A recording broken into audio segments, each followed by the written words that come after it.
안녕하세요. 오늘 하루도 예수님으로 찬란하게 하루의 찬의 황소리 목사입니다. 새날을 주신 주님께 감사드리며 오늘도 말씀 앞에 서겠습니다. 오늘 우리는 요한계시록 9장 6째 나팔 앞에 서 있습니다. 우리는 이미 5째 나팔에서 무저갱이 열리고 황충 재앙이 쏟아지는 장면을 목격했습니다. 이제 그 다음 6째 나팔이 불려지는 자리에 서 있습니다. 많은 사람들은 이런 심판의 장면을 읽을 때 두려워합니다. 무섭다. 이런 일이 진짜 일어나면 어떡하지? 하지만 성도는 다르게 봅니다. 우리가 이 6째 나팔을 통해 보아야 할 것은 무서운 재앙 자체가 아니라 예수님이 얼마나 질서 있게, 얼마나 정확하게 정하신 대로 심판을 이루시는가입니다. 하나님은 혼란 가운데 심판하지 않으십니다. 감정적으로 벌을 내리시는 분이 아닙니다. 우연히, 충동적으로 재앙을 쏟아붓지 않으십니다. 정하신 대로 정확한 때에 정확한 방식으로 심판도 구원도 이루시는 주님이십니다. 오늘 이 말씀을 통해 우리는 심판의 공포가 아니라 주님의 주권 안에 누리는 안식을 함께 붙잡으려고 합니다. 13절에서 15절 말씀입니다. 6째 천사가 나팔을 불매 내가 들으니 하나님 앞 금제단 넷불에서 한 음성이 나서 나팔 가진 6째 천사에게 말하기를 큰 강 유브라데에 결박한 네 천사를 놓아주라 하매 네 천사가 놓였으니 그들은 그 년, 월, 일, 시에 이르러 사람 3분의 1을 죽이기로 준비된 자들이더라. 여기서 나오는 한 음성은 누구의 음성일까요? 성경은 말합니다. 하나님 앞 금제단 넷불에서 한 음성이 나서. 어떤 해석들은 이 음성을 천사의 음성이다, 제단 자체가 말하는 것이다 이렇게 설명하기도 합니다. 그러나 요한계시록 전체 흐름을 보면 이 한 음성의 정체는 분명해집니다.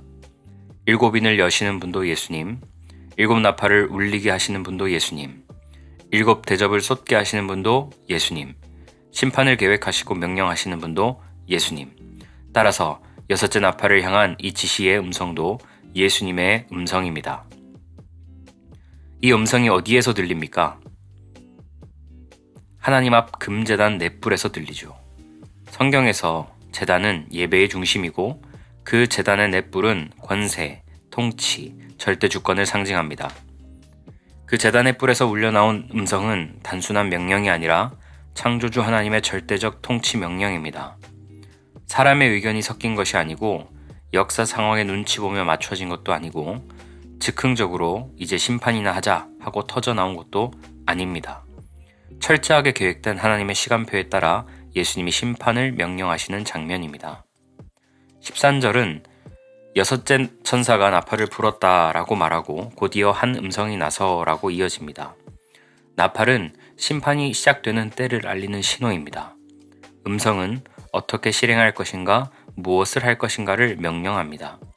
마치 축구 경기에서 심판이 휘슬을 지금부터 시작 하면서 알린다면 감독의 지시는 수비 라인을 올려라, 전술을 바꿔라, 선수를 교체해라 하며 내용과 방향을 알려주는 것과 같습니다.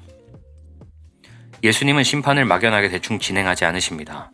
언제 일어날지, 어떤 방식으로 진행될지, 누구에게 임할지 전부 다 정확히 알고 계시고 그 계획대로 정확하게 실행하시는 분이십니다. 14절과 15절입니다.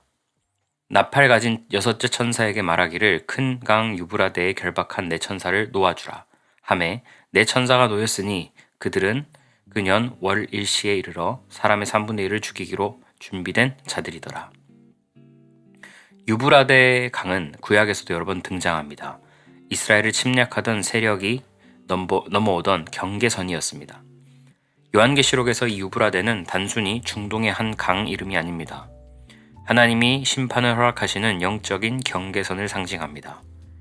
우리는 이 구절을 읽고 그런 마지막 때에 이 지역에서 어떤 전쟁이 터지는 걸까 하면서 지도를 펼쳐들 필요는 없습니다.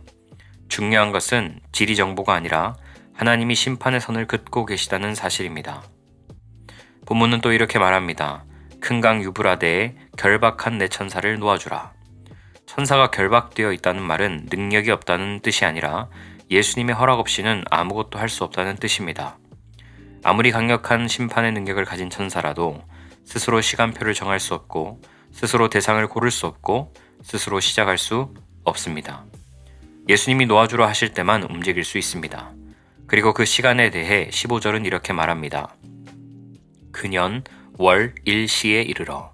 이 표현은 우리가 달력을 펴놓고 정확한 연, 월, 일, 시를 계산하라는 초청이 아닙니다. 요지는 단 하나입니다. 심판의 시간은 이미 하나님께 정확하게 정해져 있다. 심판은 우연히 일어나지 않는다. 하나님이 감정적으로 폭발해서 내리시는 징벌이 아니다. 세상이 혼란스럽다고 계획을 바꾸시는 분도 아니다. 성도의 죽음도 악인의 멸망도 하나님의 구원도 모두 예수님의 카이로스, 정하신 때에 일어납니다.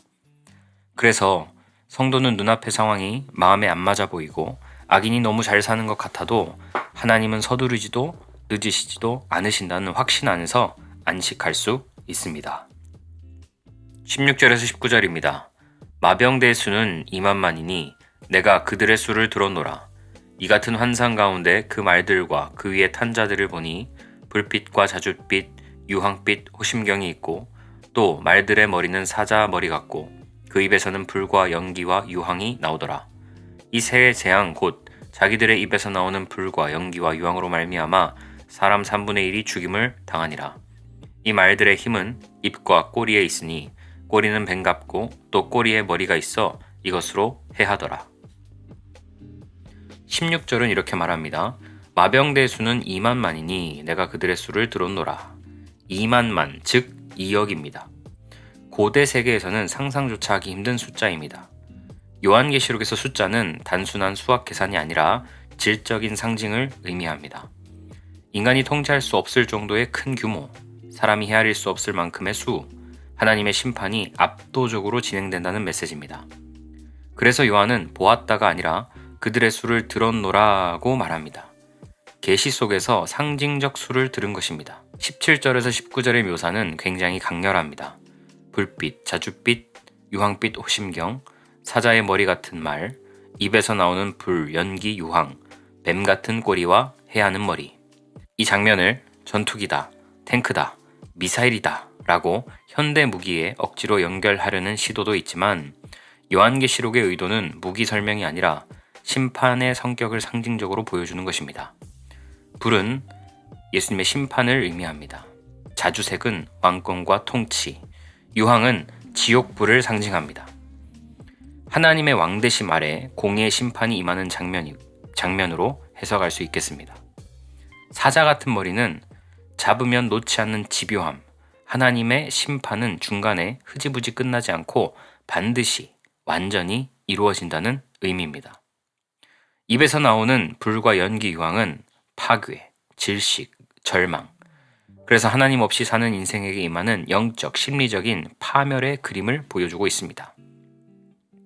뱀 같은 꼬리와 머리는 속임, 미혹, 심판받는 자들이 마지막 순간까지도 미혹과 거짓 속에 머무른다는 메시지입니다. 18절은 말합니다. 이 세 재앙, 말미암아 사람 3분의 1이 죽임을 당하니라. 여기서 3분의 1은 정확한 인구 3분의 1을 계산하라는 뜻이 아니라 크고 광범위하고 무시할 수 없을 만큼 큰 심판을 상징합니다. 그리고 이미 앞에서 심판의 대상은 분명히 드러났습니다. 이마에 하나님의 인을 받지 않은 자들, 택함을 받지 않은 자들, 하나님은 심판을 엉뚱한 대상에게 무작위로 쏟지 않으십니다. 심판은 언제나 대상과 목적이 정확한 심판입니다.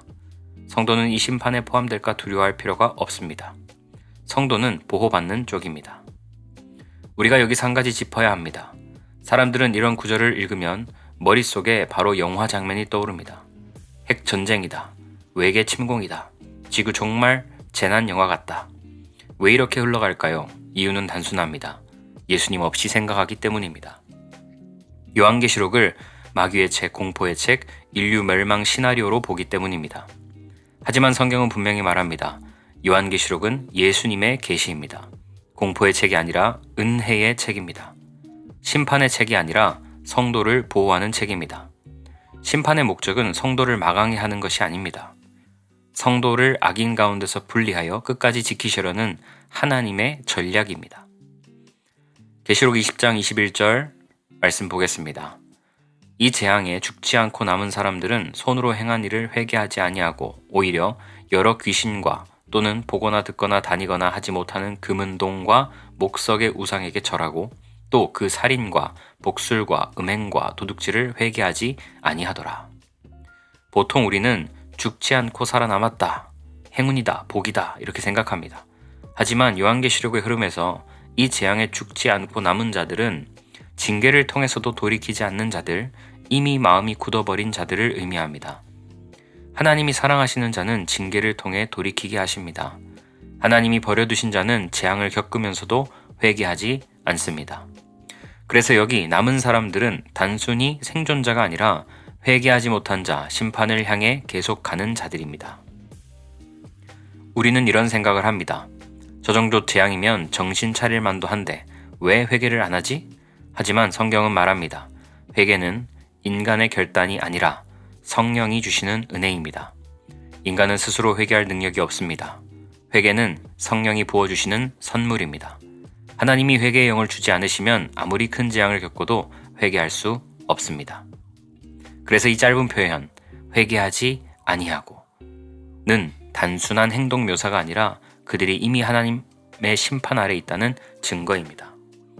하나님은 재앙을 통해 악인을 어떻게 해서든 설득해서 제발 회개하라, 회개해라 애쓰시는 분이 아닙니다. 오히려 재앙이 임할 때 그 사람 안에 무엇이 들어있는지가 드러납니다. 성도는 작은 징계에도 마음이 갈라져 주님께 부르짖습니다. 악인은 큰 재앙을 겪어도 오히려 우상을 더 붙잡습니다. 그래서 본문은 말합니다. 오히려 여러 귀신과 우상에게 절하고 살인과 복술과 음행과 도둑질을 회개하지 아니하더라.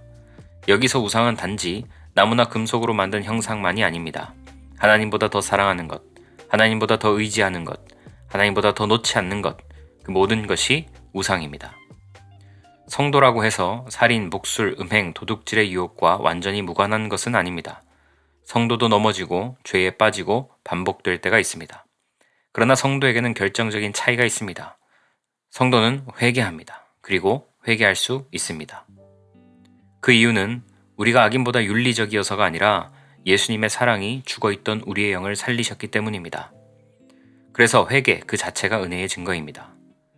죄가 마음에 걸리는 것, 양심이 찔리는 것, 이대로 살 수 없다는 마음이 드는 것, 이 모든 것이 이미 성령이 우리 안에 계시다는 증거입니다. 이제 9장을 전체로 한번 묶어보겠습니다. 첫째, 예수님은 악인의 심판을 지체하지 않으십니다. 심판은 우연히 일어나지 않고 연, 월, 일시에 이르러 정하신 때에 임합니다. 악인의 교만은 예수님의 나팔 앞에서 반드시 무너집니다. 둘째, 그러나 동시에 성도의 구원의 역사는 멈추지 않습니다. 같은 역사, 같은 시간 속에서 예수님은 악인을 심판하시고 동시에 성도를 징계하시며 회개로 이끄십니다. 심판과 구원이 같은 시간표 안에서 함께 흘러갑니다. 셋째, 심판은 성도를 공포에 떨게 하려는 장면이 아니라 성도와 악인의 차이를 드러내는 무대입니다. 악인은 재앙을 통해 심판이 드러나고 성도는 징계를 통해 사랑이 드러납니다. 네 번째, 그래서 성도에게 주시는 마지막 메시지는 이것입니다. 회개가 은혜임을 잊지 말라. 우리는 악인보다 착해서 구원받는 것이 아닙니다. 우리는 악인보다 영적으로 뛰어나서 회개하는 것이 아닙니다. 오직 예수님의 택하심과 그 사랑 때문에 오늘도 말씀을 듣고 다시 주님께 돌아올 수 있는 것입니다. 요한계시록 9장은 이렇게 말합니다. 악인은 어떤 심판 속에서도 회개하지 않는다. 성도는 어떤 징계 속에서도 반드시 회개한다. 회개는 예수님의 사랑이 부어진 증거다. 예수님은 심판도 구원도 지체하지 않으신다. 그러므로 여러분, 우리는 이 말씀을 읽으면서 무서운 재앙만 보지 않고 여기까지 나를 회개하게 하신 예수님의 사랑을 보아야 합니다. 그리고 이렇게 고백할 수 있어야 합니다. 주님, 제가 여기까지 올 수 있었던 것은 제 의지와 결단이 아니라 회개의 영을 부어주신 주님의 은혜였습니다. 앞으로도 심판보다 주님의 사랑을 더 크게 보게 하시고 두려움보다 회개의 은혜를 더 깊이 경험하게 하소서. 이 고백이 여섯째 나팔 앞에 선 우리 성도의 자리가 되기를 축복합니다. 기도하겠습니다.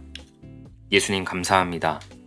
계시록 9장을 통해서 악인은 어떤 심판 속에도 회개하지 않고, 그러나 성도는 어떤 징계 속에서도 반드시 회개하고 돌이켜 주님께 돌아오게 하시니 감사합니다. 회개하는 것은 내 힘으로 하는 것이 아니라 주님이 우리에게 회개의 영을 부어주셨기 때문이라는 것을 알고, 회개하는 것이 주님의 사랑이 나에게 부어진 증거라는 것을 깨닫게 하시니 감사합니다. 이제 그 주님의 사랑 앞에 우리가 오늘 하루도 기쁨으로 담대하게 살아가는 귀한 하루가 될 수 있도록 주님 도와 주옵소서. 감사드리며 우리에게 생명 주신 예수님 이름으로 기도합니다. 아멘.